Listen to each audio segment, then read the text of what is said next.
నమస్తే, నేను అంకిత. అమరావతిపై సంచలన కథనాలు అయితే వస్తున్నాయి. వైఎస్ఆర్సీపీ పార్టీ అలాగే బీఆర్ఎస్ పార్టీ మీడియా ఒక్కటయిందా? అసలు అమరావతిపై ఎందుకు సోషల్ మీడియాలో ఇంతగానో పోస్టులు వస్తున్నాయి అన్న టాపిక్ పైన డిస్కస్ చేయడానికి నాతో పాటు సీనియర్ అనలిస్ట్ కృష్ణకుమారి మేడం ఉన్నారు. మేడంతో మాట్లాడదాం.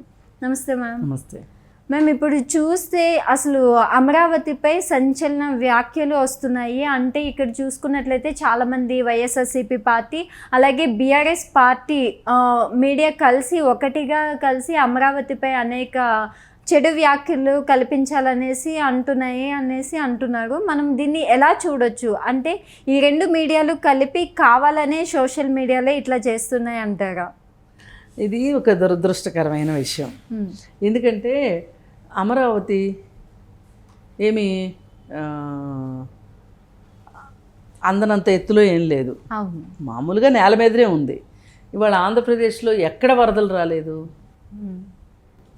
ఇప్పుడు తెలంగాణలో వచ్చినాయి వరదలు, ఇక్కడేం తక్కువ ఉన్నాయా?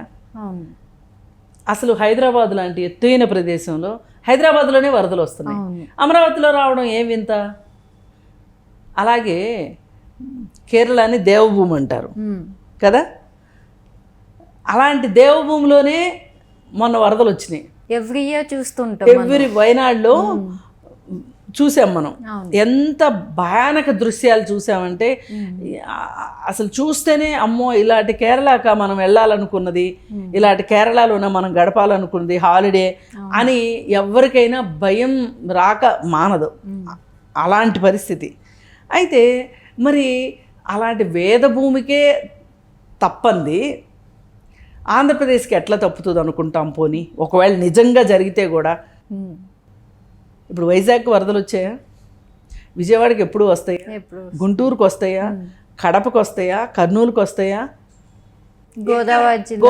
గోదావరి పరివాహక ప్రాంతంలో ప్రతి ఊరికి వరదలు. భద్రాచలం, ప్రతిసారి భద్రాచలంలో వరదలు వస్తాయా? మరి ఎందుకు ఇంత అమరావతిలో కూడా అమరావతిలో వరదలు వస్తే ఇంత విచిత్రం ఎందుకు చేస్తున్నారు వీళ్ళు అంటే, వీళ్ళకి ఏంటంటే అమరావతి అది చంద్రబాబు నాయుడు మానసపుత్రిక. అమరావతి కనుక డెవలప్ అయితే చంద్రబాబు నాయుడికి పేరు వస్తుంది, చంద్రబాబు నాయుడికి పేరు రాకూడదు. అంటే ఒక వ్యక్తి మీద ద్వేషం, మీకున్న కోపము ఆ ప్రాంతం మొత్తానికి ఆపాదిస్తున్నారంటే మీ మనసులు ఎలాంటి అని అనుకోవాలి. ఇప్పుడు మనము చెడు మంచి రెండు ఉన్నాయి అనుకోండి.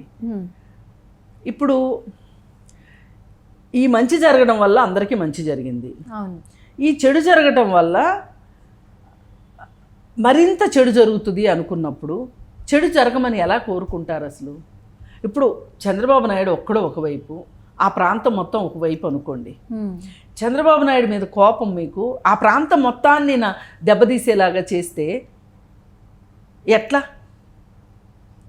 ఇప్పుడు మీకు నచ్చని మనుషులు నాశనం అవ్వాలి అనుకుంటే ఆ నచ్చని మనుషుల తాలూకు వేరే విషయాలు కూడా నాశనం అవుతాయి అంటే మీరు ఎట్ వాట్ కాస్ట్ మీరు ఆలోచించేది అసలు? అయినా అసలు మీకు తెలంగాణ వాళ్ళకి టీఆర్ఎస్ పార్టీ తెలంగాణ వరకు మాత్రమే ఉంది. ఈ టీఆర్ఎస్ పార్టీకి ఆంధ్రప్రదేశ్లో అమరావతి ఏమైతే వీళ్ళకి ఎందుకు అసలు? ఇప్పుడు అక్కడ విజువల్స్ తీసి చూపిస్తుంటే ఆశ్చర్యం వేస్తుంది, ఎక్కడా చుక్క నీళ్లు కనిపించట్లేదు అక్కడ.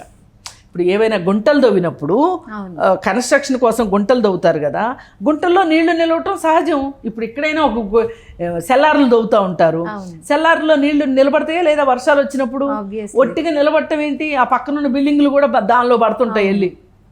మొన్న మధ్య నానకరామగూడలో మీ ఘనమైన పరిపాలన జరుగుతున్న సందర్భంలోనే 200 గజాల్లో 6 అంతస్తులు బిల్డింగ్ కడుతుంటే మీ హెచ్ఎండిఏ వాళ్ళు కళ్ళు మూసుకుని కూర్చుని ఉంటే ఆ పక్కన సెల్లార్ దొవితే ఈ 6 అంతస్తుల బిల్డింగ్ వచ్చి అమాంతం అందులో పడిపోయింది. పడిపోతే దానిలో కన్స్ట్రక్షన్ కూలీలు ఉన్నారు, వాళ్ళు చచ్చిపోయారు. ఏం చేయగలిగారు మరి మీరు? ఏం చేయగలిగారు? అలాంటిది వేరే రాష్ట్రం ఇప్పుడు ఏమవుతుంది? వేరే రాష్ట్రంలో జరిగిన దానికి మీరు ఇంత సంతోషపడిపోవటం ఏంటి? అసలు ఇంత సంతోషంగా షేర్ చేసుకోవడం ఏంటి? అంటే ఒకరినొకరు పంచుకుంటున్నారు అనమాట. ఇవే మాటలు జగన్మోహన్ రెడ్డి మీడియా మాట్లాడుతుంది, ఇదే మాటలు జగన్మోహన్ రెడ్డి పార్టీ మనుషులు వైఎస్ఆర్ సిపి వాళ్ళు మాట్లాడుతున్నారు. వాళ్ళు అవే మాట్లాడుతారు, మీరు అదే మాట్లాడుతున్నారు. అంటే ఇప్పుడు మీ ఇద్దరు ఏమన్నా ఒకళ్ళు విలీనం అయ్యారా? ఎక్కడి దాకా ఎందుకండి? మద్రాసుకు వరదలు రాలా?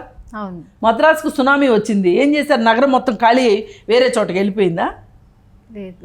బెంగళూరు మునిగిపోతుంది కదా, బాంబే మునిగిపోతుంది కదా. అప్పుడప్పుడు బాంబేలో అమితాబ్ బచ్చన్ ఇంట్లో కూడా ఇళ్ళు వచ్చినాయి అంట. ఎవరేం చేశారు దానికి? ఎవరేం చేయగలరు? ఆయన ఏమన్నా ఇల్లు ఖాళీ చేసి వెళ్ళిపోయాడా? లేదు కదా. మరి అలాంటప్పుడు మీకు ఎందుకు ఇంత దీన్ని శాడిస్టిక్ ప్లెజర్ అంటారు. ఓకే, మీ మనసుల్లో ఒక శాడిజం ఉంది. ఆ శాడిజాన్ని ఆంధ్ర ప్రజల మీద వేసి రుద్దుతున్నారు. మీకు ఒక పార్టీ అంటే ఇష్టం లేకపోవచ్చు, ఒక వ్యక్తి అంటే ఇష్టం లేకపోవచ్చు, కానీ అంటే ఇక్కడ ఆంధ్ర ప్రజలు ఏం చేశారు? ఒక మనిషి మీద ఉన్న కోపాన్ని ప్రాంతానికి వేసి రుద్దుతున్నారు మీరు. ఇది ఏమన్నా సమంజసమేనా అసలు? ఇప్పుడు జగన్మోహన్ రెడ్డి కంటే ఒక రాజకీయ ఆకాంక్ష ఉండొచ్చు, అది కూడా కరెక్ట్ కాదు నిజానికి. ఆయన అలా మాట్లాడుతున్నాడంటే ఒక అర్థం ఉంటుంది. మీకేం పని? మీరెందుకు ఇలా మాట్లాడుతున్నారు? మీకు ఇంత కక్ష దేనికి? ఆ రోజు అంతే, చంద్రబాబు నాయుడుని అరెస్ట్ చేస్తే ఇక్కడేంటి చేసేది, ప్రదర్శనలు ఇక్కడ చేయడం ఏంటి అని మాట్లాడారు. కావాలంటే వాళ్ళ ఊర్లో వాళ్ళు చేసుకోండి మనండి, మా ఏరియా ఎందుకు చెడగొడతారు అని. దానికి అందరూ గడ్డి పెట్టారు, అయినా సిగ్గు రాలేదు మీకు. ప్రజలు కూడా గడ్డి పెట్టి ఇంటికి పంపించారు, అయినా మీకు సిగ్గు రావట్లా. ఇంకేం జరిగితే మీకు సిగ్గు వస్తుంది? అసలు ముందు మీ ఈపు మీరు చూసుకుంటున్నారా? ఓ పక్కన మీ పరిస్థితి ఏంటి? అసలు అసెంబ్లీ ఎలక్షన్స్లో ఓడిపోయారు, ముఖ్యమంత్రి పదవి పోయింది, మంత్రుల పదవులు పోయినాయి, ఎంపీ సీట్లు ఒక్క సీట్ రాలేదు, అసలు పార్లమెంట్లో మీకు చోటే లేకుండా అయిపోయింది. మీ ముద్దుల కూతురు లిక్కర్ స్కామ్లో ఇరుక్కొని ఆమె జైల్లో కూర్చొని 5 నెలల తర్వాత బీజేపీ వాళ్ళ కాళ్ళు గడ్డాలు పట్టుకుంటే విడుదలైంది.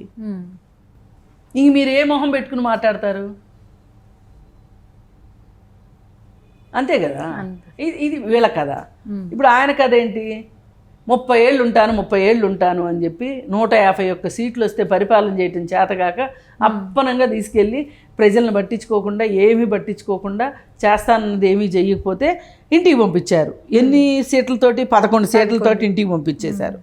ఇప్పుడు వీళ్ళిద్దరూ కలిసి పంచాయతీ పెట్టుకుంటారనమాట. ఏదో సామెత ఉంది, ఇడిసేసినోడు పేకాడుతుంటే అంతకంటే ఇడిసేసినోడు వచ్చి మొక్కలేసాడని. అట్లుంది వీళ్ళిద్దరు పని. జోగి రాసుకుంటే బూడిద అన్నట్టు మీ ఇద్దరు మాట్లాడితే ఏమవుతుంది? ఎందుకు అమరావతి మీద అంత కక్ష? అందుకని మీకు వ్యక్తిగతంగా ఎవరి మీదన్నా ద్వేషం, కోపం ఉంటే మీరు చూసుకోండి, కత్తులు పెట్టి పొడుచుకోండి, మీ చావు మీరు చావండి. కానీ ప్రాంతాల జోలికి రావద్దు. మీరు కొంచెం వివేకము, విచక్షణ జ్ఞానం పెట్టుకోమని చెప్పి నేను ఈ సందర్భంగా చెప్తున్నాను. ఏది ఏమైనా ఇలాంటి మాటలు కావచ్చు, ఇలాంటివి కావచ్చు, రికార్డెడ్గా మిగిలిపోతాయి.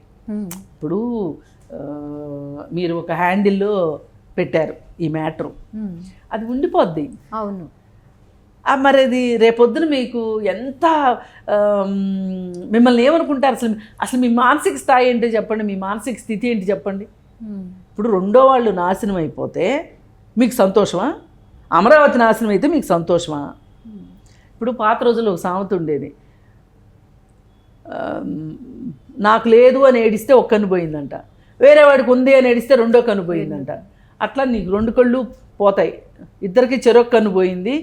ఇప్పుడు ఈ మిగిలినవి కూడా పోయినాయి అంటే రెండో కన్ను పోయినట్లే. అసలు ఈసారి ఎలక్షన్స్ టైంకి అక్కడ టీఆర్ఎస్ పార్టీ ఉండదు, ఇక్కడ వైఎస్ఆర్ పార్టీ ఉండదు. 2 పార్టీలు కనుమనేగాయి పార్టీలు.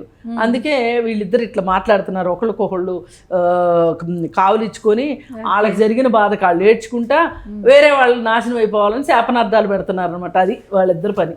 Okay, thank you ma'am.